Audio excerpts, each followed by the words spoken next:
Ibu Maya sudah hadir. Oke, teman-teman bersiaplah karena kita akan mendengarkan materi yang pertama, yaitu public speaking and coaching. Kita akan dengarkan juga dari Ibu Maya Rahma, MSc, dan dengan moderator kita, Pak Hanif Azhar, MSc. Selamat mendengarkan, teman-teman. Silakan, Pak Hanif.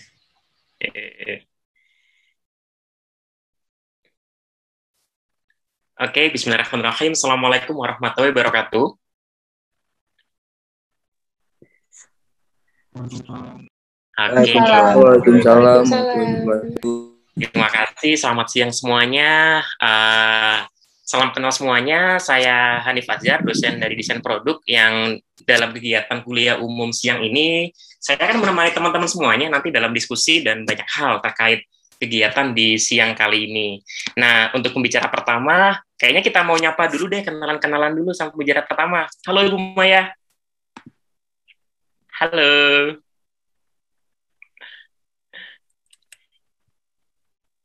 Ibu Maya masih ke mute kayaknya. Oh, halo, sudah masuk? Sudah. Okay. Oh, oke. Halo, Bapak Hanif. Ini teman lama saya nih, Pak Hanif nih. Teman kuliah dulu bareng-bareng di Glasgow. Oke, Ibu Maya. Ibu Maya gimana kabarnya nih? Baik, alhamdulillah. Bapak Hanif, gimana Bapak Hanif? Alhamdulillah. Bu Maya ini dengar-dengar kalau ngajar biasanya nggak dipanggil Bu ya, tapi dipanggil Mbak. Iya, kita kalau di ilmu komunikasi memang semuanya di semua universitas kayaknya manggilnya Mbak sama Mas biar tetap muda gitu. Oke, jadi di kegiatan siang ini kayaknya kita panggil Mbak aja kayaknya ya Mbak Maya ya. Boleh, silahkan. Oke, teman-teman panitia mohon dipin dulu di saya sama Bu Maya. Oke. Nah, Bu Maya, kita kenalan dulu kayak dulu ya. Nah, Bu Maya boleh cerita nggak pengalaman selama ini di public speaking, pernah di mana aja, pernah ngapain aja nih, biar teman-teman tahu nih. Wah, boleh cerita nih ya. Memang public speaking nih udah menjadi concern saya atau center of my interest gitu ya dari dulu. Jadi kalau tentang public speaking ini sendiri untuk kepada diri saya sendiri memang dari dulu memang suka berbicara di depan publik sampai akhirnya berprofesi dulu jadi jurnalis televisi 8 tahun, baru setelah itu sekarang hijrah ke dunia akademisi sebagai dosen. Nah, di luar itu saya juga ternyata nggak cukup ya kalau misalnya buat diri sendiri doang gitu, harus di-sharing pengetahuan itu biar makin banyak orang yang bisa public speaking.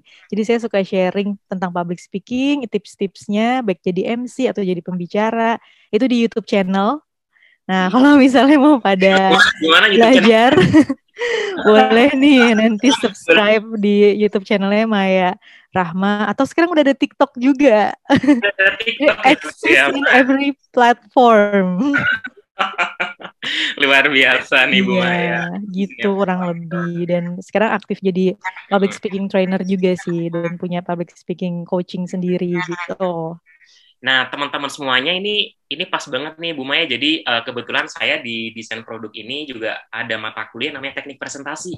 Wah, jadi kayak teman-teman ini diminta buat presentasi produk mereka. Jadi mereka bikin desain, kemudian bikin produk, kemudian biasanya mereka disuruh untuk bikin video atau convince buat para klien. Karena kita kan lagi online nih Bu. Kalau dulu sih kita langsung ketemu ya face to face ngasih masukan. Cuman sekarang kan masih online, jadi biasanya video dan sebagainya. Nah, mungkin nanti bakal banyak pertanyaan di bidang sana Bu terkait salah lagi Mbak Maya panggil terusnya. Either way it's okay kok. Oke, jadi teman-teman semuanya itu sekilas dari Mbak Maya ya, dari beliau ini udah 8 tahun di dunia jurnalistik, jadi MC kondang, kemudian saya mau ini dulu deh buka YouTube channelnya dulu nih Maya Too Much. Ya, oke. Jangan lupa subscribe atau biaya promosi. Jadi teman-teman semuanya bisa dilihat juga, misalnya buat terkait tips-tips public policy, public policy, astagfirullahaladzim, public speaking ya. Yes, public speaking. Ya bisa lah nanti nyambung juga ke public policy, soalnya penelitian saya ke arah digital media policy juga. Oke, nanti banyak pertanyaan, jadi biar lebih enak, mungkin Mbak Maya langsung presentasi aja, nanti paling setelah presentasi nanti kita bakal banyak tanya jawab seperti itu. Waktu depan saya persilahkan. Silakan. Terima kasih banyak Mas Hanif, ini saya langsung share screen aja ya. Sebentar, udah bisa ya? Oke, udah bisa. Baik. Selamat siang teman-teman semua, senang banget nih saya bisa diundang sama Pak Hanif di depan mahasiswa-mahasiswa desain produk dari Telkom University. Sebelumnya saya ucapkan selamat siang juga kepada Bapak Terbit Setia Pambudi selaku Kaprodi Desain Produk, Bapak Ibu dosen yang hadir, termasuk Pak Hanif juga, serta mahasiswa semuanya. Terima kasih atas kesempatannya, dan pada kesempatan ini saya akan sharing tentang the art of presenting creative work. Karena kan teman-teman akan membuat pekerjaan yang kreatif nih ya, desain, ternyata ada loh seninya juga untuk membicarakannya, mempresentnya itu seperti apa, ada seninya. Nah, ini tadi sedikit perkenalan sudah ya sama Mas Hanif, tapi saya ada slide sendiri tentang diri saya, narsis banget ya.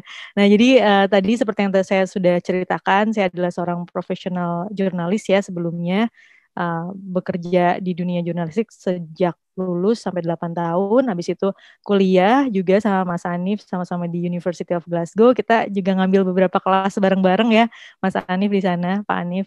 Nah, kemudian baru sekarang jadi dosen. Terus kalau mau connect nih, sekarang kan tipikalnya kalau misalnya kenalan bukan cuma kenalan face to face ya, tapi juga kenalan di dunia maya. Nah, jadi boleh di-add di LinkedIn-nya Maya Rahma atau Instagram-nya Maya Too Much. Oke. Nah, ini tadi public speaking tips-nya ya yang ada di YouTube channel saya. Alhamdulillah kemarin udah 122 subscribers. Nah, jadi 122.000 subscribers. Jadi untuk teman-teman yang mau belajar tentang public speaking boleh ubek-ubek aja tuh. Banyak banget video tentang jadi MC dan juga public speaking itu sendiri. Nah, tapi hari ini lebih eksklusif ya obrolan kita karena kita akan fokus ke presenting creative design. Nah, kita akan mulai dari pengertiannya dulu. Apa sih sebenarnya public speaking itu? Presentasi di depan tuh apa sih? Apakah cuma ngomong aja di depan? Tentu tidak. Jadi kegiatan public speaking itu adalah sebuah kegiatan yang bukan cuma asal ngomong, tetapi kita memiliki informasi dan message yang ingin kita sampaikan kepada audiensnya, dan kita harus menyampaikannya dengan teknik-teknik tertentu nih, dengan secara jelas, beralasan, dengan teknik penyampaian yang baik juga, artikulasinya jelas, sehingga penyampaiannya efektif. Audiens itu mengerti informasi apa dan pesan apa yang kita berusaha untuk jelaskan. Itu kurang lebih pengertian dari public speaking sendiri. Jadi kalau teman-teman ke depan doang gitu ya, terus ngomong ngalor ngidul, nggak ada message-nya, nggak ada persiapannya, itu namanya bukan public speaking. Tapi kalau public speaking kegiatan yang lebih profesional, definisinya adalah seperti itu. Ada message yang kita trying to explain untuk audiensnya. Nah, kenapa sih public speaking itu very important untuk dipelajari dan dikuasai oleh masing-masing individu? Apalagi yang masuk ke dunia kerja atau dunia profesional, dunia pengusaha juga ya. Kenapa sangat penting? Karena satu, untuk personal branding. Jadi personal branding ini kan sebuah kegiatan yang harus kita lakukan ya, terutama di dunia digital ini, karena apapun nanti kita mendapatkan proyek, pekerjaan, orang akan mencari tahu dulu kita ini seperti apa. Dan the easiest way untuk mencari tahu tentang kita dari dunia digital. Gitu. Nah, terus personal branding ini selain kita harus konsisten berkarya, terus juga menunjukkannya di sosial media dengan LinkedIn atau mungkin sosial media lain yang menunjukkan kebiasaan teman-teman gitu ya. Kita juga harus kita juga harus bisa mastering the art of speaking-nya dulu, karena kebanyakan orang itu menjudge kita juga dari cara kita berbicara. Kalau cara berbicara kita udah mantep, percaya diri, jelas, maka kita akan punya kesan yang positif. Tapi kalau kita masih malu-malu, masih terbata-bata, orang menganggap kita kurang profesional. That's why kita harus belajar public speaking. Terus juga berdasarkan survei ini, kemampuan critical thinking dan juga bisa berkomunikasi dengan clearly, itu adalah hal yang lebih dipertimbangkan dibandingkan major kuliah kamu. Gitu. Jadi mana tahu ada yang mau bekerja jadi apa, walaupun background-nya desain produk, bisa tuh asal kamu punya creative thinking dan communication skill yang bagus. Tapi sih saya doakan semuanya sesuai dengan ininya ya, biar expert-expertnya ini sejalan lah gitu dengan apa yang sudah dipelajari. Nah, terus juga semakin tinggi nanti posisi kamu gitu ya, semakin masuk ke eksekutif, ke manajerial, eksekutif, kamu akan semakin membutuhkan public speaking karena kamu harus menginspirasi anak buah kamu. One of the syarat yang mutlak harus dimiliki oleh leader yang baik adalah mampu berbicara di depan grupnya, mampu berbicara dengan baik di depan umum juga gitu, karena dia harus menginspirasi bawahannya. Jadi itu penting. Terakhir ini make a change. Jadi kalau kita care sama sesuatu, kita mau mengubah sesuatu yang kita care, itu harus dimulai dari public speaking juga. Bagaimana kita tadi menjelaskan ideas perubahan kita supaya bisa diterima sama orang banyak. So, public speaking ini banyak sekali manfaatnya.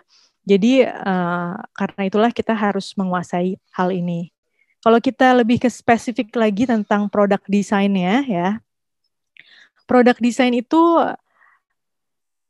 kan biasanya nih kalau misalnya produknya udah ada di presentasikannya tuh dengan peragaan, dengan pameran, terus kita membuat prototype atau video ilustrasi motion graphic kayak biasanya disajikannya gitu. Tapi itu juga tidak cukup karena kenapa? Karena pasti akan ditemani nih sama orang yang punyanya. Tadi kata Mas Hanif, dia bikin produk terus harus dipresentasikan juga selain hal tersebut atau desainnya diwujudkan gitu. Karena kenapa? Karena ketika kita mewujudkan sesuatu dan mempresent barang yang sudah kita desain, itu baru komunikasi nonverbal, komunikasi secara visual gitu. Nah, visual ini orang bisa jadi berpikirnya tuh beda-beda gitu karena sesuai pengalaman dan apa yang dia pahami selama ini. Merah mungkin secara universal artinya berani gitu. Tapi bisa jadi ada orang yang menganggap merah itu adalah warna yang menakutkan karena berhubungan sama darah gitu loh. Makanya dari itu tidak cukup dengan wujudnya saja tetapi kita juga harus mempresentasikan makna di dalamnya apa. Terus fungsinya apa dan lain sebagainya. Jadi harus dibarengi dengan verbal explanation juga which is adalah public speaking itu sendiri. Nah, itu tentang produk ya, ketika kita mempresentasikan produk yang sudah jadi. Yang lebih challenging sebenarnya adalah ketika pitching ideas. Ketika barang itu masih ada di otak kita. Cuman kita doang yang bisa melihat dan membayangkan gitu kan. Nah, ini gimana caranya biar klien kita atau dosen kita nih nanti kalau ujian gitu ya, ketika kamu pitching ide atau teman-teman sekelompok kamu lah gitu, bagaimana caranya mereka tuh paham apa yang ada di otak kamu, itu butuh seninya juga. Ya, karena pitching ini adalah proses yang paling penting dalam sebuah proyek desain karena disitulah penentuan apakah desain kamu layak untuk dipakai atau tidak gitu. Nah, secara garis besar sih sebenarnya yang harus kamu lakukan cukup 4 ya, kurang lebih. Yang pertama, kamu harus sampaikan dengan antusias. Harus dengan berenergi dan antusias. Karena kenapa? Karena this is your ideas. Kalau kamu menyampaikannya dengan menurut saya sih begini itu dengan kurang antusias, maka orang juga nggak akan mau dengerin. Jadi start with enthusiasm. Kamu harus antusias dulu, harus berenergi dulu. Terus yang kedua, gunakan penjelasan yang deskriptif. Gunakan penjelasan yang deskriptif maksudnya seperti apa? Kita punya gambaran nih produk misalnya gelas atau apalah gitu di dalam otak kita. Ya kita harus mendeskripsikan itu ke audiens kita. Warnanya apa, bentuknya seperti apa, maksudnya apa. Itu harus kita jelaskan dengan baik secara deskriptif gitu. Jadi jangan lupa untuk bicara tentang detail-detailnya gitu agar orang bisa ngebayangin apa sih yang lagi ada di pikiran atau otak kamu gitu. Dan kalau perlu gunakan alat bantu. Walaupun produknya belum jadi tapi biasanya pitching itu juga kamu bisa menggunakan poster ya atau slide presentasi yang bisa membantu audiens menstimulus audiens untuk bisa membayangkan apa yang ada di pikiran kamu. Atau mungkin sketsa aja, bayangan aja itu juga penting supaya orang bisa membayangkan lebih jelas lagi. Oh, maksudnya tuh seperti itu. Gitu. Nah, dan yang keempat, yang paling challenging juga adalah kamu harus bisa mengajak audiens untuk berimajinasi. Ya, berimajinasi di sini maksudnya adalah ya mengikuti kata-kata kamu. Jadi kita akan membuat sebuah produk seperti ini. Atasnya akan seperti ini, bawahnya kanannya akan seperti ini, bentuknya seperti ini. Jadi kita harus mendapatkan atensi dari audiensnya dan mengajak mereka untuk berpetualang, berimajinasi, mentransfer ide yang ada di otak kamu ke otak mereka. Itu kurang lebih. Dan ini paling challenging.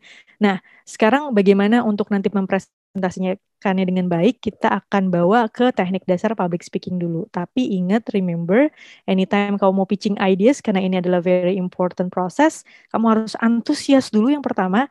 Jangan lupa untuk mendeskripsikan every detail yang muncul di pikiran kamu, gunakan alat bantu, dan ajak audiens untuk berimajinasi. Jadi, harapannya seperti ini ya. Dalam public speaking pitching ini. Apa yang ada di otak kamu nih, 100% nih kamu punya ide. Itu tersampaikan 100% juga ke audiensnya. Meskipun sih pada praktiknya ya, secara ilmuwan nih, secara penelitian itu sebenarnya nggak bisa 100% diterima 100% juga, karena pasti akan ada reduksi juga dari mungkin penyampaian kamu, dan juga mungkin ada gangguan dan lain sebagainya. The best of the best adalah kita bisa mentransfer sekitar 50% dari pikiran kita ke pikiran orang lain. Itu pun seiring berjalannya waktu, 1 hari kemudian orang udah tinggal ingat 10%-nya aja. Nah, jadi challenge kita adalah tadi mentransfer sebanyak-banyaknya apa yang ada di pikiran kita, supaya melalui kata-kata dan juga alat bantu tadi, supaya publik tuh paham apa yang ada di pikiran kita, apa ide kita. Nah, untuk menyampaikan sebuah ide yang baik kepada audiensnya, maka ada 2 nih yang harus kita perhatikan. Yang pertama adalah kontennya, ya. Kontennya masuk di situ, mungkin juga persiapannya, presentasinya, atau mungkin alat bantunya gitu ya. Jadi konten yang akan kamu deliver, message-nya, dan yang kedua delivery-nya. Delivery ini adalah cara berbicaranya. Dua-duanya sama-sama penting. Dua-duanya harus dipersiapkan. Konten yang baik tuh seperti apa sih? Kita akan bahas satu persatu ya. Nanti kita akan ngomongin delivery-nya, tapi sedikit kita akan bahas tentang konten dulu. Konten yang baik itu ada 3 syaratnya. Yang pertama, suits the audience, atau cocok nih sama audiensnya. Terus well constructed, dikonstruksi dengan baik, jadi logis, dan well explained. Jelaskan dengan analogi atau mungkin juga contoh-contoh yang relate sama audiensnya, sehingga mereka bisa lebih mengerti apa yang kita sampaikan. Oke. Nah, yang pertama ini suits the audience ya. Jadi konten itu harus sesuai sama audiensnya. Kalau audiens kita anak-anak SMA, mungkin juga atau dosen, itu akan berbeda cara menghadapinya. Akan berbeda penyusunan atau penggunaan katanya. Kalau dengan anak mahasiswa, hindari hal-hal yang berhubungan terlalu teknis gitu, karena mereka belum pernah belajar tentang desain produk misalnya, dan mereka juga pengetahuannya masih terbatas. Sementara kalau kamu berbicara di depan sesama mahasiswa dan juga dosen-dosen, itu mungkin kamu bisa lebih teknis lagi. Tapi nanti kalau misalnya ngomong di depan orang yang non-desain produk, mungkin akan harus dihindari lagi hal-hal teknis. Nah, jadi seperti itu. Kamu tentukan dulu, setiap kali kamu mau berbicara di depan orang, kamu tentukan dulu siapa nih audiensnya, seperti apa, kamu analisa dulu. Apa sih informasi yang dia butuhkan, terus level pengetahuannya sudah sampai di mana, gimana gaya yang tepat untuk menyampaikannya. Kalau di depan generasi Z nih, kamu mungkin bisa lebih luas gitu ya, tapi kalau yang older mungkin agak lebih kaku gitu. Jadi disesuaikan dengan audiensnya, bagaimana kontennya, dan juga nanti cara penyampaiannya. Jangan yang terlalu teknis karena hard to follow, orang nggak akan apaan sih, nggak paham. Jangan juga yang terlalu general gitu.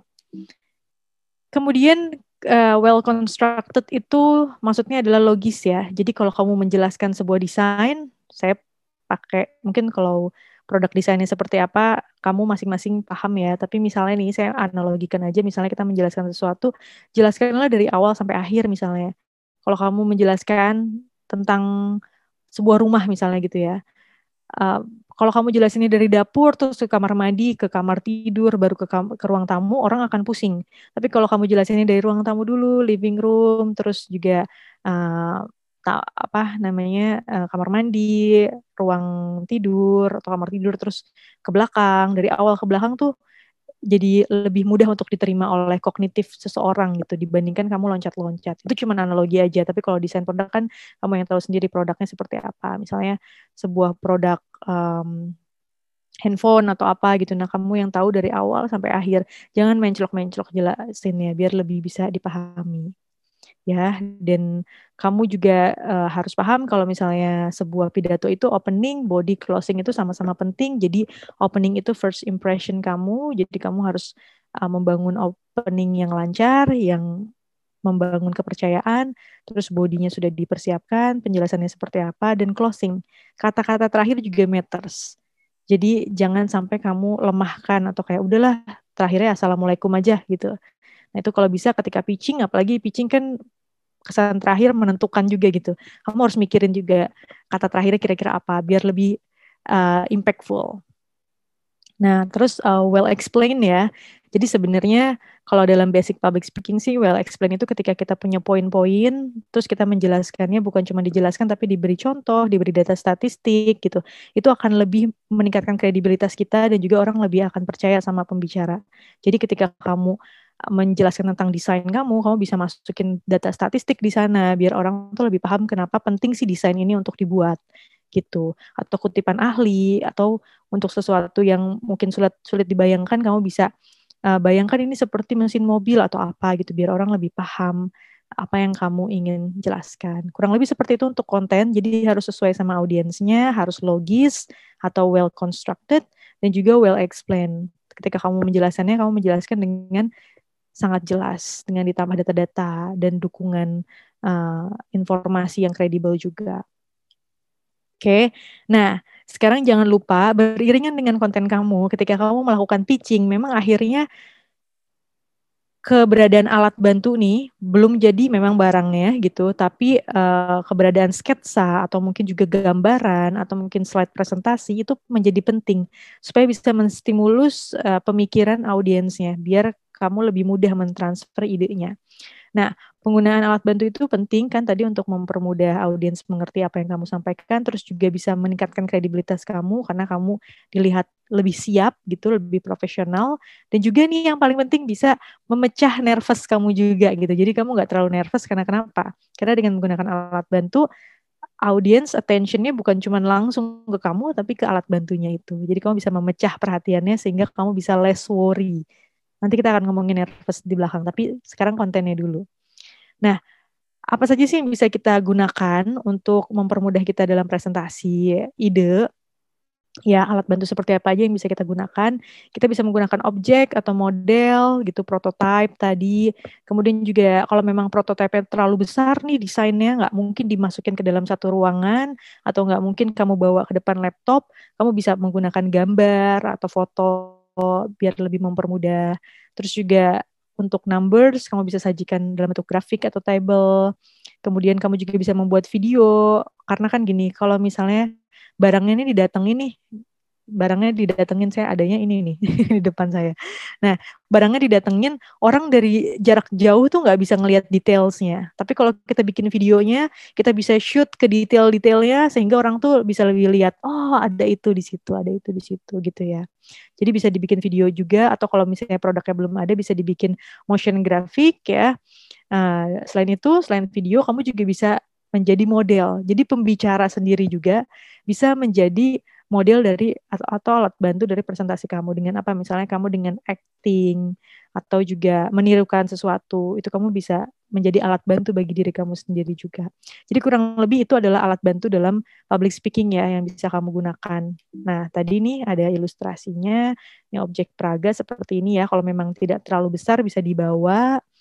Tapi kalau misalnya terlalu besar bisa pakai foto atau gambar.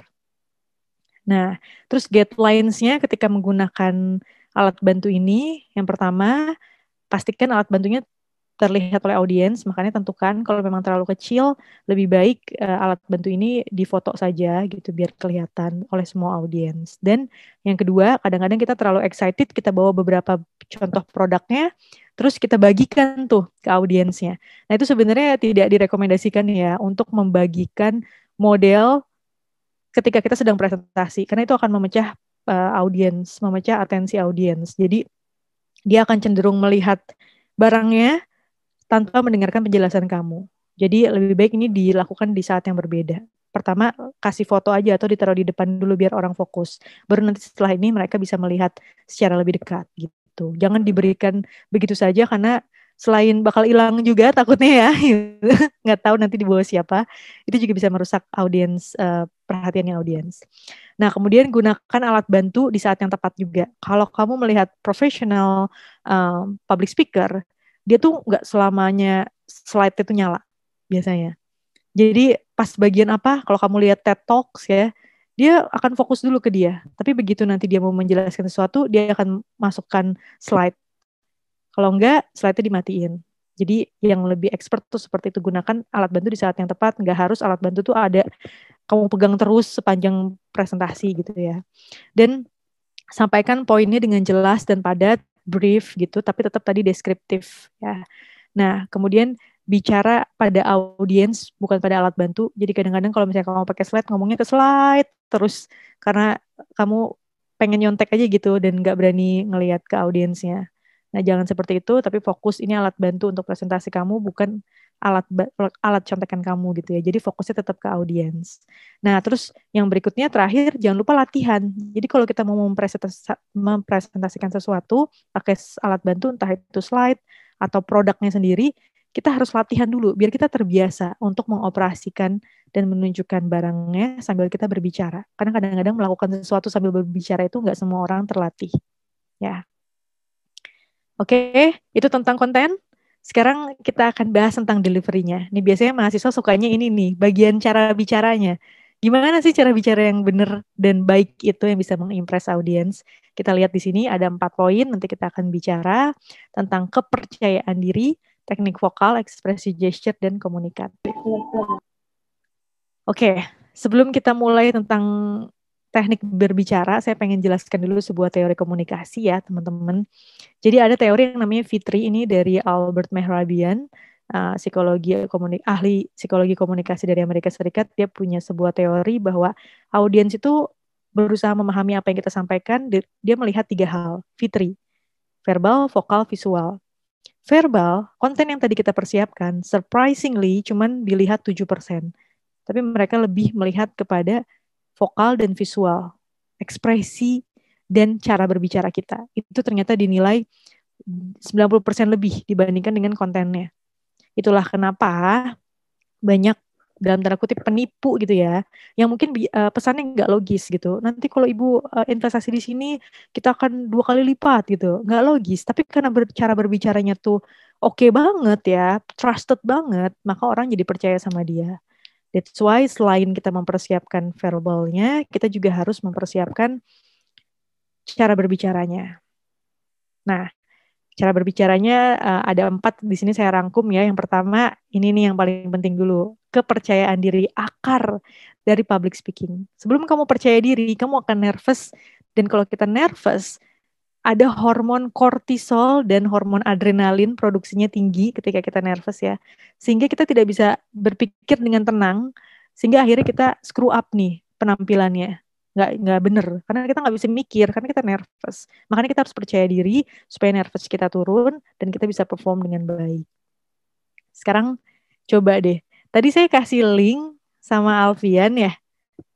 Boleh di-share Alfian? Ini ada voting sedikit nih Mas Hanif, nggak apa-apa ya? Voting sedikit sama audiensnya. Saya pengen tahu tingkat kepercayaan dirinya teman-teman tuh udah sampai mana sih gitu. Ini saya stop share dulu. Saya akan lihat ke... Sudah ada yang inikah? Sudah ada yang voting? Boleh di-share di kolom chat kali ya? Sudah di-share di kolom chat, Bu, sama sudah ya? Vanessa. Ya. Yang menti.com itu ya. Mentimeter.com. Saya boleh ikutan nggak, Bu? Kenapa? Saya boleh ikutan ngisi nggak? Boleh dong, boleh banget. Ini kita akan lihat. Saya akan present, kita akan lihat bareng-bareng. Sebentar saya share screen lagi. Ini ya. Sudah terlihat? Sudah ya, kita lihat. Sudah sampai di mana sih kepercayaan diri kamu kalau disuruh ngomong? Wah, aku masih malu-malu, masih banyak ternyata nih, Pak Hanif. Cukup percaya diri. Wah, tapi udah ada yang pede banget sih gitu, 2 orang. Tapi mostly masih cukup, masih malu-malu ya. Oke, nah sekarang satu lagi. Kalau tiba-tiba disuruh ngomong di depan ya, apa sih yang terpikir di otak kamu? 3 kata aja, satu lagi. Pak Hanif udah ikutan? Sudah dong. Kayaknya yang sangat percaya diri Pak Hanif nih tadi ya. Oke. Kenal banget ya Mbak Maya ya, sangat percaya diri. Oke, kita lihat. Belum ada yang masukin nih. Coba 3 kata di benak teman-teman, yang muncul di benak teman-teman ketika diminta berbicara di depan. Kayak sekarang misalnya nih, yang saya kelihatan aja ya namanya di sini. Putri Indriani, kalau disuruh ngomong di depan tiba-tiba sekarang, apa yang kira-kira muncul di dalam otak kamu? Keringet dingin, bentar. Nah, terus ayo bisa yuk. Ini jargon anak muda zaman sekarang ya. Terus apalagi nih, Pak Hanif, gasken. Wih, ini yang pede banget nih kayaknya, mules. Wah, ada demam panggung, bayaran, waduh, bagus nih, masih mahasiswa udah ini memang harus ekonominya harus jalan juga ya Pak Hanif ya. Kerja, oh iya, nervous, apa, kaget, apalagi nih, pengen ke WC, terus asem nih, wih, selesai, oke. Ini semakin besar hurufnya, semakin banyak yang voting kata itu ya. Berarti keringet dingin, kerja, aduh, itu oke. Banyak tuh yang ngevote. Oke, baik. Tepuk tangan dulu dong teman-teman yang udah pada ikut serta dalam voting ini. Jadi gitu ya. Tadi masih ada keringet dingin, masih juga ada nervous. Nah, memang ketika kita mau tampil di depan itu, nervous is normal. Even presiden yang sudah berkali-kali berbicara di depan publik gitu ya, ketika dia mau press conference, dia juga ngerasain nervous. Begitu juga dengan presenter berita, ketika dihitung 3, 2, 1 on air, itu juga mereka merasakan nervous. Tapi bedanya apa? Mereka sudah bisa meregulasi nervousnya, tapi mungkin teman-teman yang tadi kurang percaya diri belum bisa meregulasi nervousnya, mengontrol rasa nervousnya ini sendiri. Nah, kita di sini akan lihat bagaimana sih cara mengendalikan hal tersebut supaya kita bisa tenang dulu nih. Karena kalau udah tenang, percaya diri, baru dia kita bisa memperhatikan cara bicara kita, kecepatan kita. Kalau kita masih nervous tadi, ada hormon-hormon yang bikin kita nggak bisa berpikir dengan tenang. Dengan ini. Nah, ini untuk meyakinkan kamu, kalau kamu ngerasa nervous setiap kali ngomong di depan, you are not alone, karena di Amerika Serikat aja yang public speaking sudah diajarin dari sejak dini ya, dari early childhood, ternyata ketika mereka dewasa, milenialsnya bilang, dalam konteks hubungan sosial, hal yang paling ditakutkan untuk dilakukan dalam konteks sosialisasi adalah berbicara di depan umum atau giving a speech. Jadi semua orang, it's normal, itu adalah cara mekanisme tubuh kita karena ngerasa terancam gitu ya kalau ngomong di depan, takut dijudge, takut dipikirin negatif, takut salah, maka kita ngerasain nervous, tapi nggak apa-apa. Nah, strateginya supaya nervous kita ini nggak terlalu membuat runyam, apa sih? Yang pertama, start with positive thinking, ya, think positively. Jadi kalau kamu punya pikiran yang kayak ntar orang-orang ngejudge saya, ini ini saya nyebutnya adalah positive thinking card ya. Jadi mengubah apa yang ada di pikiran kamu negatif menjadi positif gitu sih. Bukan toxic positivity ya, tapi supaya kamu tenang dulu nih. Kalau kamu kepikiran, I wish I didn't have to give a speech. Jangan saya deh yang ngomong, yang lain aja. Nah, diubahlah bahwa every chance ketika kita diminta untuk ngomong di depan itu tuh mahal loh, kesempatan mahal untuk melatih public speaking kita. Karena kita ngelatih di depan keluarga, di depan kaca, it's different. Nerves-nya nggak akan sama dengan kita ngomong di depan. Even itu teman-teman kelas ya, itu adalah kesempatan yang mahal. Jadi grab the chance, karena setiap pengalaman akan membawa kamu ke performance yang lebih baik. Terus kalau kamu ngerasa I'm not a great public speaker, ya memang semua orang, Najwa Shihab, you name it, pertama kali mereka ngomong juga nggak langsung bagus gitu, by process. Semakin cepat kamu memulai, semakin cepat kamu menuju ke diri kamu yang udah expert berbicara. Terus kalau saya selalu nervous, semua orang nervous. Kalau orang bisa memanage, kenapa saya enggak? Nggak akan ada orang yang bakal interested sama apa yang akan saya sampaikan. Kalau kamu berpikir kayak gitu, orang juga akan menerima vibes yang negatif, akhirnya mereka juga nggak mau dengerin. Tapi kalau kamu tadi memulai dengan antusiasme, dan kamu mempersiapkan materinya dengan baik, maka orang pun akan willing to listen. Oke?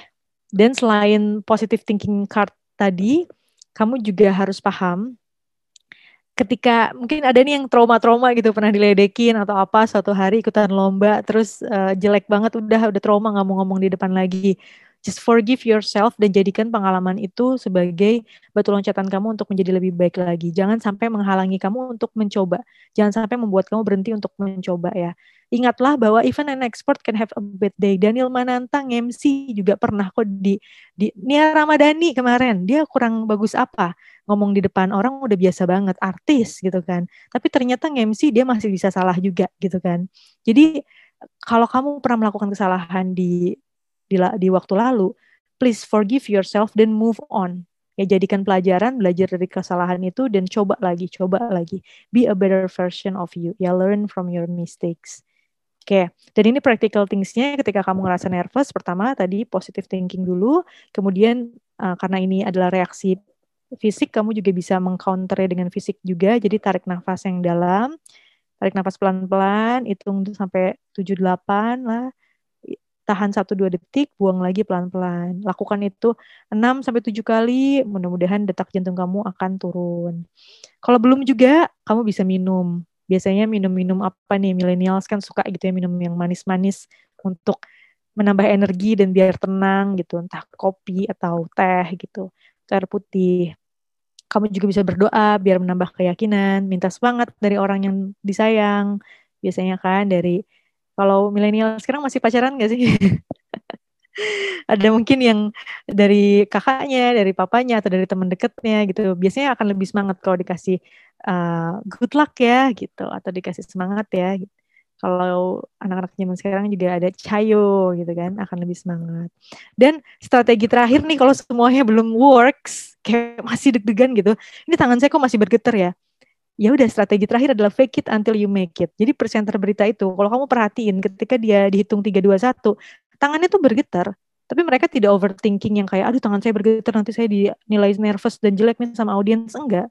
Tapi mereka tetap aja maju, walaupun tangannya masih bergetar, sampai akhirnya nanti pas siaran ketemu titik udah enjoy gitu. Jadi fake it until you make it. Kalau memang sampai di kamu mau perform masih ada getar-getarnya, dan jangan ngerasa kalau tangan kamu bergetar orang lihat tuh nista banget gitu, nggak perlu, biasa aja, itu kan normal, nervous normal. Yang penting kamu bisa berpikir dengan baik gitu. Oke. Nah, tadi kepercayaan diri itu kalau dalam public speaking sebenarnya dibagi menjadi 2. Ada confidence dan juga self-esteem. Jadi confidence ini sendiri adalah keyakinan kamu ya untuk mengerjakan sesuatu gitu. Sementara self-esteem adalah how you see yourself. Jadi naik turun nih biasanya kepercayaan diri. Ngomong di depan teman-teman kelas, wah udah kayak jagoan. Giliran depan dosen lagi sidang skripsi, ya Pak, gitu kan. Nah jadi naik turun karena dipengaruhi sama self-esteem kita juga. Ketika kita masuk ke dalam ruangan, baiknya kita merasa diri kita bisa berkembang, diri kita bisa ngomong gitu. Kalau kita melihat diri kita sebagai orang yang nggak bisa ngomong, orang yang paling terbelakang, orang yang paling bego, orang yang paling nggak bisa mikir, ya nggak akan kemana-mana. Kamu akan di situ karena perception is reality gitu, law of attraction. Apa yang kamu pikirkan tentang diri kamu, itulah diri kamu. Jadi pikirkan yang baik-baik. Pikirkan kamu bisa berkembang orangnya. Pikirkan kamu kalau latihan, walaupun sekarang masih jelek misalnya public speakingnya, tapi kalau latihan kamu akan lebih baik lagi. Kamu punya karisma yang bagus. Nah, pikirkan yang baik-baik agar itu menjadi reality. Itu self-esteem. Kalau kamu berhadapan sama audiens yang dosen tadi, misalnya mau sidang skripsi, ingat yang paling paham, sepintar-pintarnya dosen tuh nggak terlalu paham sama penelitian kamu. Yang paling paham tuh kamu doang gitu. Jadi, kamu harus percaya diri di situasi sosial itu. Gitu ya. Itu self-esteem, how you see yourself. Dan confidence itu sendiri adalah keyakinan kamu. Kamu baru belajar sepeda nih, baru pegang 1-2 kali pasti bergetar tuh ya kan, belajar mobil atau motor karena belum punya pengalaman. Tapi seiring kamu udah riding a bike every day, pakai motor atau mobil tiap hari, kamu dikasih Ferrari, dikasih MotoGP juga kayaknya nggak bakalan jatuh gitu kan. Nah, jadi itu adalah confidence dan self-esteem, kepercayaan diri secara keseluruhan dalam public speaking. Jadi cara untuk meningkatkannya, 1, perbanyak pengalaman, persiapan yang matang, karena pengalaman dan persiapan yang matang akan membuat kamu paham, kamu harus ngapain sih nanti kalau udah ada di depan, dan situasi apa sih yang akan kamu hadapi. Semakin kamu familiar with that, semakin kamu akan percaya diri. Dan latihan juga sebelum tampil, sama ya, akan membuat persiapan kamu matang juga. Dan yang terakhir, berkaitan dengan self-esteem, jangan menganggap rendah diri sendiri. Seperti itu, kepercayaan diri. Selanjutnya nih, kalau udah percaya diri, kita baru bisa mikir nih, apa selanjutnya yang bisa dilakukan untuk memoles presentasi kita. Lakukanlah teknik vokal dulu. Teknik vokal yang bisa kamu perhatikan ada volume, ada pitch atau nada, pacing, kecepatan, pelafalan, dan artikulasi, serta intonasi. Yang pertama, volume. Penting bagi kita untuk menyadari bahwa public speaking ini kadang-kadang kita lupa. Seolah-olah kita berbicara seperti orang yang ada di samping kita. Tapi ternyata enggak. Kita berbicara sama orang yang jaraknya tuh bisa 5-7 meter dari kita. Jadi kalau nggak pakai mikrofon, pastikan kamu berbicara agak keras. Jadi powerful ya gitu. Bukan teriak-teriak, tapi powerful. Supaya orang yang jaraknya 5 atau 10 meter dari kamu masih bisa dengar dengan jelas. Kalau pakai mikrofon penting untuk dicoba sesuai dengan sensitivitasnya masing-masing. Ada yang harus didekatkan, ada yang harus agak berjarak 10 cm atau 15 cm gitu. Dan kalau online, jangan lupa untuk ngecek juga kalau memang komputernya tidak bisa menangkap audio dengan baik ya. Karena audio itu penting. Kamu bisa pakai alat bantu seperti mikrofon atau headset gitu. Jadi pastikan satu, volume kamu terdengar dengan nyaman, biar audiens nggak usah berusaha lebih untuk mendengarkan kamu. Yang kedua, pacing atau kecepatan. Kecepatan ini menentukan gaya kamu, gaya bicara kamu. Yang normalnya, manusia itu berbicara yang bisa ditangkap sama orang lain sekitar 1-3 kata per detik.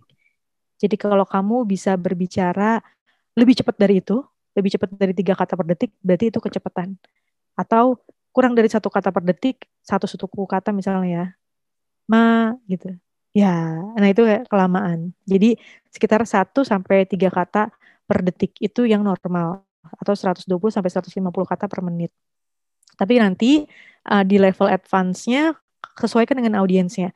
Kalau materinya berat dan audiens kamu udah cukup tua misalnya ya, yang mendengarkan tuh orang tua, kamu bisa berbicara lebih lambat biar ngasih waktu untuk diserap pesannya. Tapi kalau anak muda, kalau kamu ngomongnya terlalu lambat, orang malah bosan. Jadi kamu bisa berbicara dengan lebih cepat. Makanya presenter berita sama presenter MTV gitu ya, atau presenter gosip itu berbeda. Karena bahasannya beda dan audiensnya juga beda. Oke, terus pitch atau nada nih yang suka nyanyi ada nggak di sini? Ternyata bukan cuma nyanyi doang nih yang ada nadanya. Kita ngomong pun ada nadanya. Tapi apakah saya harus, kalau buta nada gimana Mbak? Ya maksudnya nggak yang tahu do, re, mi, fa, sol, la, si, do juga. Tapi kita cukup tahu, kita tuh bisa loh berbicara di nada rendah. Biasanya hal-hal yang formal, itu kita, atau sedih ya, kita di nada yang rendah. Misalnya, baru saja saya mendapatkan berita duka, gitu kan. Nah, tapi kalau misalnya something yang happy, halo teman-teman semua, apa kabar? Maka itu kita pakai nada yang tinggi. Tapi kalau berbicara sehari-hari pakai nada yang sedang aja, yang biasa gitu. Nah, penting untuk kita tahu biar kita bisa menyesuaikan nanti. Kalau misalnya lagi berbicara tentang apa, seperti apa nadanya gitu. Dan ini juga akan sangat terasa ketika kamu belajar tentang MC atau kamu mau jadi pembicara berita. Biasanya kita akan melatih nada-nada bawah. Selamat siang dan selamat datang kami ucapkan kepada Bapak Hanif Azhar. Nah, gitu ada tekniknya supaya terlihat lebih formal dan lebih kredibel gitu. Tapi untuk general public speaking, saya lebih encourage ke be yourself aja ya. Jangan terlalu dibuat-buat nadanya. Yang penting kamu tahu kalau nanti sedih harus di bawah, formal di bawah, tapi kalau nanti happy di atas gitu. Ya. Oke, nah ini artikulasi. Untuk menjelaskan artikulasi, saya harus jelasin ini sedikit, agak scientist ya, tapi kan teman-teman orang sains semua, jadi coba kita lihat. Jadi kalau kita berbicara itu, proses yang terjadi dalam tubuh kita, pertama adalah adanya dorongan udara ya, dari paru-paru, terus dia melewati laring atau kotak suara kita. Dia menggetarkan pita suara kita, ya. Pita suara kita digetarkan, terus jadi suara, kayak gini. Nah, itu baru suara nih. Nah, suara ini akan ditranslate menjadi kata-kata seperti ini oleh siapa? Oleh artikulator kita. Siapa sih artikulator kita? Ada rahang, ada bibir, ada juga lidah. Nah, kalau nggak lentur, ya kalau kita nggak willing untuk membuka si artikulator kita ini, kita ngomong tuh nggak akan jelas. Jadi misalnya, hai, kabar semuanya, gitu ya, oh iya ya, itu selalu lah, gitu. Nah, itu kan gak enak didengarnya ya. Kalau mungkin sehari-hari ya nggak apa-apa. Biasanya laki-laki nih yang males buka artikulasinya. Jadi kalau ngomong ya serah deh gitu kan. Nah, jadi dibuka cukup, tapi bukan berarti hai apa kabar, nggak gitu juga ya. Tapi dibuka mulutnya sampai kata-kata yang keluar dari mulut kamu itu adalah benar gitu. Nah, sesuai dengan pelafalannya. Gimana sih caranya untuk ini? Sebenarnya kamu mulai dari kehidupan sehari-hari dulu. Coba kamu tanya ke teman kamu, kalau gue ngomong tuh artikulasi gue udah jelas belum sih? Kalau kamu mendapatkan komplain dari kanan kiri, ngomong apaan sih lu nggak jelas, berarti artikulasi kamu kurang jelas. Maka kamu harus start dengan daily life dulu. Coba ngomong dengan lebih lambat supaya kata-kata suku katanya itu benar gitu kamu ucapkan ya. Dan untuk membantu kamu, kadang-kadang kamu lihat ya artis yang mau perform atau yang MC yang mau ngomong, dia biasanya di belakang panggung gini-gini dulu nih. Gini gitu dulu. Buat apa? Supaya tadi artikulatornya lentur. Ya, biar nanti dia kemungkinan untuk slip of tongue atau salah ngomong itu rendah karena udah lentur, udah siap untuk ngucapin apapun gitu. Nah, caranya dengan apa sih? Dengan senam wajah. Ya, coba nih semua walaupun saya nggak bisa lihat wajahnya ya, tapi coba dilakukan senam wajah. Senam wajah tuh bisa dengan Pak Hanif dibuka nih ya kameranya, boleh ikutan. Dimulai dengan senyum, kemudian monyong dibuka, terus lidahnya bisa ditaruh di kanan, nanti hitungannya bisa sampai 1, 2, 3, 4, 5, 6, 7, 8 ya. Ke kanan lidahnya, ke kiri, terus hati-hati lagi corona, kamu juga bisa membuat, nah itu biar apa? Biar lemes semua artikulator kamu. Jadi kata-kata kamu nanti ketika ngomong akan baik gitu, karena udah lentur. Nah kalau penari balet kan biasanya pelemasan dulu kan, biar nggak encok gitu. Ketika lagi nari, nah sama. Kalau kita mau ngomong di depan juga kita lentur dulu ininya, rahangnya, lidahnya, bibirnya, biar kita nggak tiba-tiba lagi ngomong nanti nggak bisa balik lagi gitu. Ya, oke. Nah, ini ada beberapa kata sulit nih selain pelemasan tadi, kita juga bisa mencoba tongue twister. Ini boleh nggak, Mas Hanif, kalau satu orang mencoba untuk baca kalimat A, I, U, E, O sampai ke bawah? Boleh sekali. Silakan ditunjuk aja kayaknya. Banyak. Ini yang saya baca aja ya. Oke, Coba boleh. saya mau Andri deh. Andri silakan. Andri siswa, coba di sini. Andri siswa silakan on kameranya. Andri. Nah, udah on nih. Oke, Coba silakan. dicoba Andri, silakan dari A, I, U, E, O sampai ke bawah ya. Mas, nggak kedengeran suaranya Andri. Andri masih ini Andri mute. Siswanto.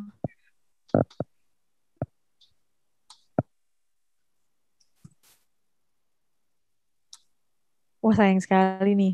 Nggak kedengeran Andri masih.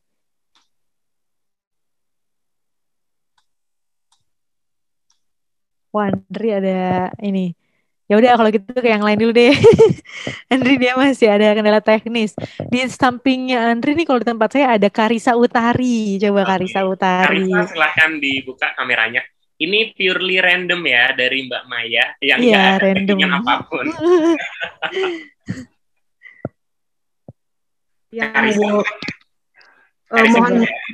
Mohon maaf Pak, Bu, ini kameranya lagi error jadi nggak nyala. Ya udah boleh deh, ini aja sekarang ucapin aja. Coba silakan dari A, I, U, E, O sampai ke bawah. Silakan Kak. I, U, E, O. Roller coaster keluar jalur. Kemana, kenapa, mengapa? Kepala digaruk, kelapa diparut. 1.000, 2 biru, 3.000, 4 biru.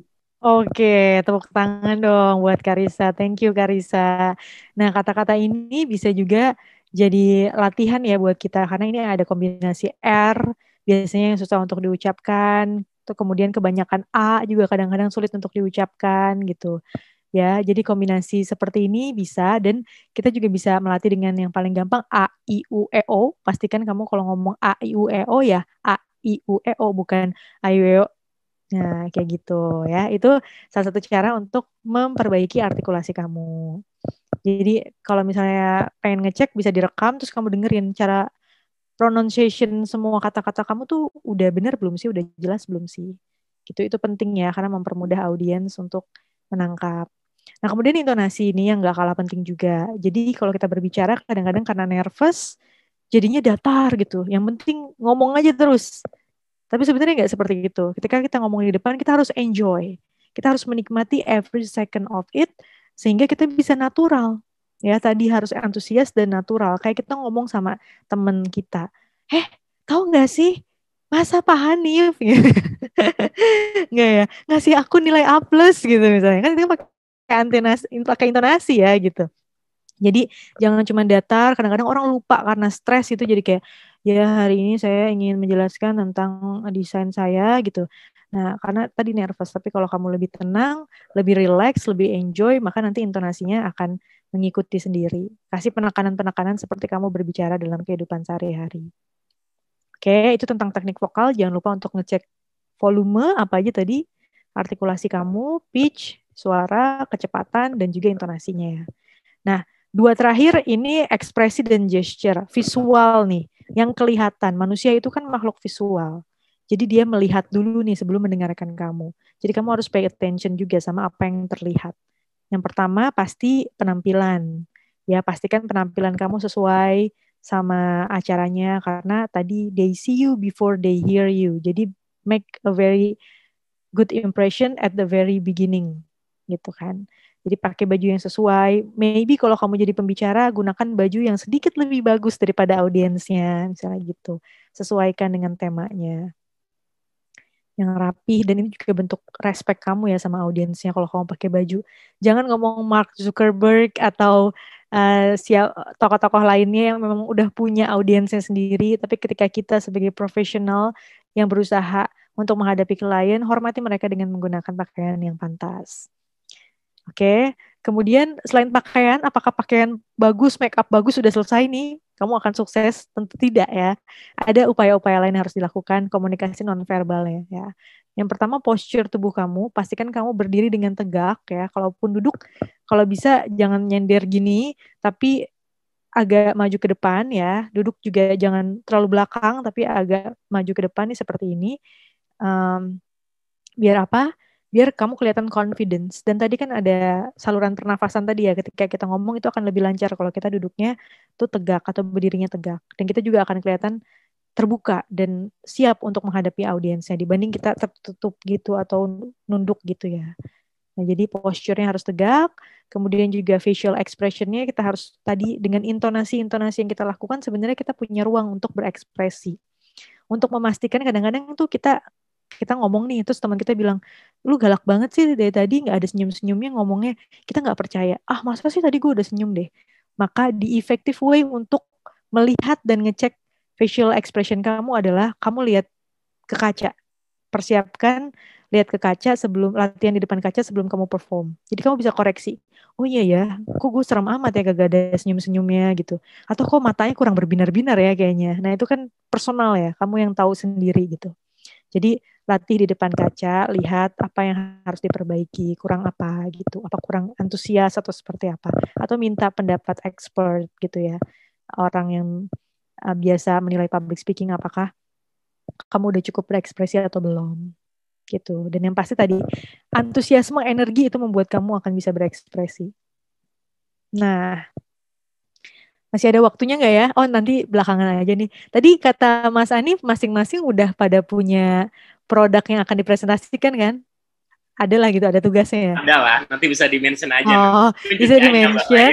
Coba nanti jelas. Ntar siap-siap ya teman-teman di belakang, saya pengen lihat 1 atau 2 orang coba jelasin tentang desainnya lah gitu. Nggak usah pakai alat bantu, tapi coba dideskripsiin. Tapi nanti itu ya di belakang.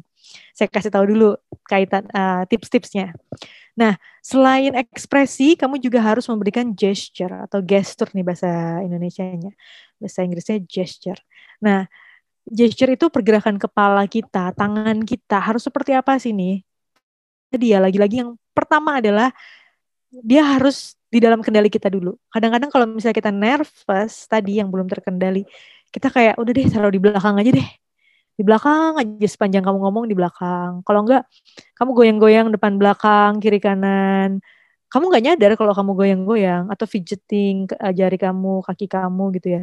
Karena tadi kamu nervous. Nah, first thing first tentang gesture ini, kamu tenang. Kamu ingat ketika kamu ngomong, kamu punya tangan. Kamu punya kaki, kamu lagi berdiri gitu. Atau kamu lagi duduk. Biar kamu bisa mengatur nih. Kayak lagi sekarang kan kamu lagi happy nih, lagi tenang. Gampang kan mengkontrol tangan kamu untuk ke kanan, ke kiri, ya kan? Nah, jadi nanti kalau lagi ngomong, yang pertama tenang dulu, supaya kamu bisa mengontrol tangan kamu dan juga tubuh kamu. Nah, kemudian sebenarnya sih nggak ada pakemnya ya, harus seperti apa gesture itu, tentu balik lagi, tergantung materinya, tergantung apa yang kamu sampaikan, tergantung orangnya juga gitu. Nah, Tapi yang pasti biasanya dalam ilmu public speakingnya kita tuh draw kotak ya dari bahu kita sampai ke dada sini ya. Jadi kalau misalnya audiensnya tidak terlalu besar, cuma satu ruangan gitu, kamu bisa menggerakkannya di sekitar kotak itu. Terus ininya di tengah, apa namanya, markasnya di tengah. Jadi manakala mau digunakan tinggal begini. Kalau pegel nggak apa-apa di bawah, tapi jangan terlalu lama di bawah karena kesannya jadi menggantung kalau di bawah. Gitu ya. Nah, terus sudah kayak gitu kalau audiensnya lebih besar nih, di GBK misalnya atau di tempat yang lebih besar, kamu baru boleh lebih ekspresif lagi, keluar dari kotak tadi, gitu ya. Dan gesture ini haruslah spontan dan natural. Pilih gerakan-gerakan yang terbuka. Jadi jangan nunjuk-nunjuk, karena ini ofensif, orang nggak suka ya. Orang rasanya kayak apa sih, ngeguruin gitu. Tapi lebih ke terbuka gini.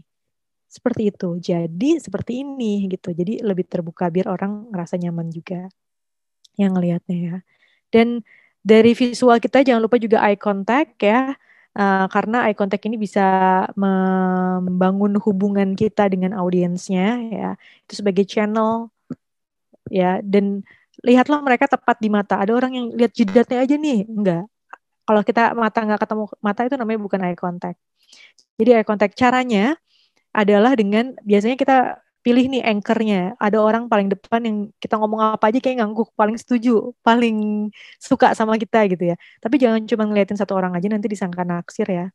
Tapi kamu berbagi sama yang lain. Jadi biasanya tuh per frase atau per kalimat. Jadi misalnya kamu lihat ke dia, ya ada lagi yang lain yang ingin bertanya dari sebelah sana mungkin. Oke, kita lanjutkan ya, gitu. Jadi per kalimat kamu gantinya, ntar balik lagi ke anchor kamu tadi, itu nanti kemana lagi, ntar balik lagi ke dia, gitu. Biasanya eye contact itu dilakukan ya. Kalau online, banyak yang salah, biasanya online itu lihat aja ke bawah, karena audiensnya ada di bawah gitu kan, atau gimana gitu. Tapi kalau kamu lihat video si pembicaranya, eye contact itu sebenarnya kita bisa ngerasa, audiens akan ngerasa dilihatin sama kita kalau kita lihat ke kameranya langsung. Jadi coba kamu perhatikan video saya. Kalau saya ngomong kayak gini ya, teman-teman jangan lupa ya untuk mempraktikkan semuanya. Sama begini, jangan lupa ya teman-teman untuk mempraktikkan semuanya. Kan beda ya ke sana ya. Jadi lihatnya ke kamera teman-teman kalau lagi presentasi online. Nggak harus a whole time, beberapa kali aja. Awalnya awkward memang, tapi lama-lama itu yang lebih menyentuh audiensnya. Gitu ya. Oke. Nah, semuanya sudah saya jelaskan nih teknik-tekniknya seperti apa. Terutama tadi energi, antusias ya, percaya diri, teknik vokalnya diperhatikan, dan visualnya juga dari mulai posture, penampilan kamu, sampai ekspresi dan juga gesture. Terakhir bumbuilah presentasi kamu dengan interaktif dan komunikatif. Ya, komunikatif. Apa sih komunikatif itu? Komunikatif itu ketika kita bisa membangun percakapan dengan orang lain. Ya, dan kalau interpersonal, komunikasi antara dua individu ya, itu gampang kan, karena dua arah. Jadi kamu bertanya, dia menjawab, kamu tanya lagi, dia jawab lagi, kamu menanggapi. Tapi kalau kita ngomong di depan publik, itu kan kita public speaking itu sebenarnya lebih ke satu arah ya. Yang mostly ngomong pasti satu orang, yang lainnya dengerin gitu. Tapi bagaimana caranya kita bisa mengemas itu bukan cuma percakapan kamu doang, tapi percakapan forum. Bagaimana sih caranya kita harus men-treat audiensnya sebagai bagian penting dari forum. Ya, jadi kalau kamu punya orang yang kamu sayang nih, kamu sayang sama mereka, tapi kamu nggak nge-treat mereka as if kamu sayang sama mereka, mereka nggak akan ngerasa disayang gitu kan. Sama audiens juga. Audiens itu bagian penting dari sebuah forum. Orang yang udah expert, dia nggak akan mikirin lagi cara ngomongnya apa segala macam. Nggak, dia akan mikir audiensnya apa yang saya bisa kasih ke audiens. Apa, supaya bagaimana biar audiens itu cepat ngerti. Nah, untuk memahami hal ini, ya, untuk membantu mereka mengetahui bahwa mereka itu adalah bagian penting dari forum, kita bisa sapa mereka sespesifik mungkin, ajak mereka untuk berinteraksi, tanyakan pendapatnya, gitu. Jadi tekniknya seperti itu. Sapa audiens yang paling mudah ya, disapa sespesifik mungkin kan, mahasiswa desain produk dari Telkom University, kamu kan lebih merasa, saya, lebih merasa dihormati kan, makanya kalau misalnya ada MC, yang dari Jakarta mana? Yang dari Bekasi, gitu. Bandung, saya gitu kan. Jadi mereka lebih ngerasa penting gitu. Jadi sapa audiensnya itu bentuk komunikatif, sampaikan salam yang sesuai gitu sama masing-masing. Makanya kalau misalnya presiden pidato, lengkap tuh 5 agama gitu kan salamnya. Nah, berikan pertanyaan ringan atau pertanyaan retorika kayak, sudah siap semuanya? Sudah sarapan belum? Gitu. Tapi pastikan kamu mempersiapkan, kalau mereka ngomong iya, kamu akan respon seperti apa. Kalau mereka ngomong tidak, kamu akan respon seperti apa. Karena seringkali orang asal nanya, tapi begitu jawab, kok nggak sesuai ya sama sama ekspektasi dia, akhirnya dia malah awkward. Kayak misalnya, udah sarapan semua ya teman-teman, ternyata pada belum sarapan. Terus jadi kayak, oh belum ya, gimana ya? Nah, makanya kamu persiapkan kalau mau nanya retorika ke audiensnya, nanti gimana cara replaynya. Dan ketika sudah berlanjut, jangan takut untuk berinteraksi, tanyalah mereka, berinteraksilah dengan mereka, ajak mereka tadi berimajinasi, membayangkan sesuatu. Itu juga bentuk komunikatif, bentuk interaksi ya. Terus tanyakan pendapatnya. Tapi think before you act. Jadi ketika kita berkomunikasi, membangun sebuah komunikasi dalam forum ini bukan lagi soal kita dan satu pribadi yang lain, tapi udah satu forum nih. Jadi kalau kamu menanyakan pendapat ke satu orang, terus mungkin pendapatnya tuh nggak bagus gitu ya, nggak sesuai atau nggak nyambung, jangan langsung, nggak nyambung yang lain, jangan gitu. Karena kita nggak akan pernah tahu efek psikologi yang akan dia dapatkan. Karena semua orang menyaksikan gitu. Jadi tetap hargai, apresiasi. Wah, good perspective. Thank you buat pendapatnya. Tetap hargai gitu ya. Kalau mau bercanda juga dipikirin. Jangan terjadi bullying gitu ya di dalam forum kamu. Oke, kurang lebih seperti itu. Dan tadi interaksi secara online, kamu bisa menggunakan mentimeter.com atau juga kolom chat untuk bertanya. Atau mungkin nanti kita bisa langsung nih, ada yang nanya secara verbal, terus saya jawab langsung juga. Atau pakai slide go, Zoom polling, Mentimeter. Banyak cara agar membuat audiens ini interaktif ya, atau involve di dalam percakapan tersebut, menjadi bagian penting dari percakapan tersebut. Dengan melakukan semua teknik itu, insya Allah ya, kamu akan menjadi pembicara yang impresif dan didengarkan oleh kliennya. Dan tadi message-nya juga yang paling penting tersampaikan dengan baik ke audiensnya. Baiklah, seperti itu yang bisa saya sampaikan. Terima kasih banyak. Silahkan diaplikasikan. Saya kembalikan dulu kepada Pak Hanif. Silahkan. Oke, terima kasih Mbak Maya Rahma, luar biasa materinya. Tepuk tangan semua dong. Keren sekali ya. Jadi kayak tadi yang dijelaskan sama Mbak Maya banyak banget ya, mulai dari konten sampai how to deliver your idea. Mbak Maya, itu banyak banget pertanyaannya Mbak Maya. Itu kayaknya PR Mbak Maya banyak banget. Nah, tapi paling sebelum nanti kita tanya jawab diskusi dengan Mbak Maya, kita sambut dulu pembicara kedua. Setelah itu kita bakal diskusi bareng-bareng, oke?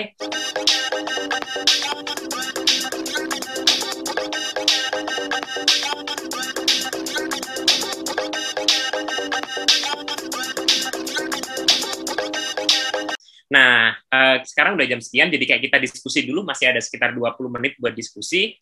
Ini di kolom chat lumayan banyak ya, banyak banget pertanyaan sampai ratusan. Saya bingung mau memilih.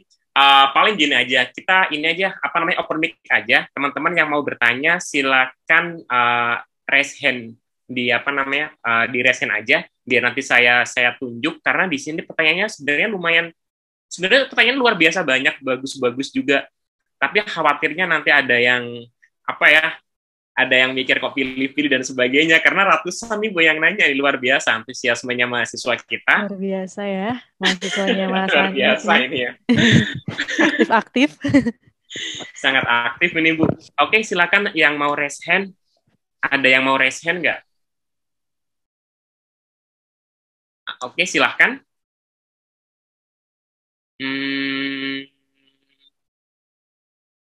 Kok nggak ada yang raise hand ya ini ya? Atau pada malu-malu nih kalau open mic? Halo? Oke. Mas Hani. Kayaknya lagi malu-malu ya. Ya udah, ini pertanyaannya saya pilih random aja ya, ibu-ibu ya. Yang pertama kayaknya untuk Mbak Maya dulu. Saya random milihnya. Ini dari Agung Afrianto, Mbak Maya ya. Dia nanya, halo Mbak Maya, selamat siang. Ingin bertanya nih terkait bagaimana kita membangun karakter suara yang sesuai dengan pribadi kita dalam public speaking, sehingga audiens mendapat perhatian dari kita. Gimana tuh Mbak? Oke. Terima kasih Agung atas pertanyaannya. Ini tentang suara ya. Tadi udah kita singgung sedikit kan, bahwa sebenarnya dalam teknik-teknik advance lebih lanjut, kalau nanti mau jadi presenter berita atau mungkin presenter olahraga, itu ada latihannya sendiri tuh gimana untuk membuat suara yang bulat. Jadi kalau suara perempuan disebutnya suara alto, kalau laki-laki disebutnya suara bass. Rata-rata sih kalau laki-laki suaranya memang udah berat ya, mostly kebanyakan. Tapi ada juga yang suaranya tinggi, tapi rata-rata udah berat. Nah, yang perempuan nih biasanya agak PR untuk menurunkan ke bawahnya. Nah, tapi itu untuk jadi presenter atau kebutuhan-kebutuhan yang lebih formal. Nah, sementara kalau untuk menjadi diri sendiri ya, public speaking itu kan kita menemukan sisi unik kita aja. Saya sih lebih encourage menjadi diri Anda yang seada-adanya gitu, dengan berbicara seperti natural aja, seperti biasa. Kalau memang tidak ada yang terlalu mengganggu cara bicaranya, ya kembalikan lagi aja ke diri kita sendiri gitu. Gunakan suara yang memang sehari-hari kita gunakan biar lebih enjoy. Karena kalau presenter kan dia digaji 8 jam per hari tuh untuk latihan suara ya. Jadi memang itu tugasnya gitu. Tapi kadang-kadang kalau orang yang berusaha membentuk suaranya untuk menjadi seorang public speaker yang biasa ya, maksudnya yang tokoh biasa aja gitu, itu kadang-kadang malah terbebani gitu. Akhirnya lebih fokus kepada suaranya daripada yang tadi intonasi, artikulasi dan lain sebagainya. Jadi saya sih lebih encourage tidak perlu dibuat-buat, be yourself aja dan latih aja yang tadi intonasinya, artikulasinya itu lebih penting daripada mencari karakter suara gitu. Kecuali kalau nanti untuk professional profession seperti presenter dan pembaca berita gitu, Mas Ani. Terima kasih Agung atas pertanyaannya. Oke, terima kasih Mbak Maya, luar biasa ya cara melatih suara. Kemudian untuk pertanyaan selanjutnya ini untuk Mbak Maya. Yang pertanyaan dari Osama ini Mbak Maya, dia nanya, Mbak kalau misalnya buat improvisasi, kalau misalnya kita udah salah nih, udah terlanjur salah dalam presentasi. Nah, gimana cara improve-nya supaya nggak tambah salah, tapi dibikin sesuatu yang fun dan mungkin bisa menutupi kesalahan itu. Oke, thank you Mbak. Oke, terima kasih Osama ya. Baik, terima kasih Osama atas pertanyaannya. Jadi ini juga sering menjadi pertanyaan bagi kita ya. Ketika kita sudah mempersiapkan, tapi kadang-kadang kan karena nervous dan lain sebagainya, begitu kita tampil, ada salah atau mungkin lupa. Kita punya poin 1, 2, 3, begitu mau ngomong poin kedua, lupa gimana nih, harus gimana. Blank, harus bagaimana improvisasinya gitu. Pertama sih gini, sebenarnya ketika kita salah, manusia itu kan secara psikologi memiliki sifat approval seeking behavior ya. Jadi kayaknya malu gitu kalau misalnya kelihatan bodoh. Jadi pengennya nggak kelihatan kalau lagi salah nih gitu. Nah, satu yang perlu diingat, orang itu nggak tahu struktur obrolan kita tuh seperti apa. Jadi dia nggak akan notice, mau kita loncat dulu ke poin ketiga, nanti udah gitu balik lagi ke poin kedua, orang tidak akan terlalu notice karena sebenarnya yang tahu strukturnya itu kamu. Yang bilang kalau itu tuh salah tuh kamu gitu loh. Orang yang nonton mah ya menerima aja gitu, nggak notice. Jadi satu, jangan terlalu panik. Terus ingat, orang tuh sebenarnya nggak notice kalau misalnya kamu tuh lagi salah.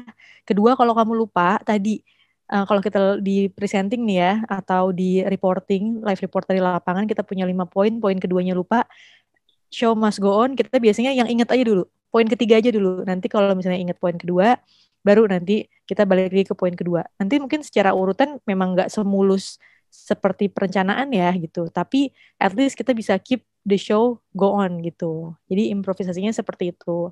Nah, tapi perlu diperhatikan juga ketika kita menutupi kesalahan ini ya, langsung fokus aja ke poin berikutnya yang kita ingat.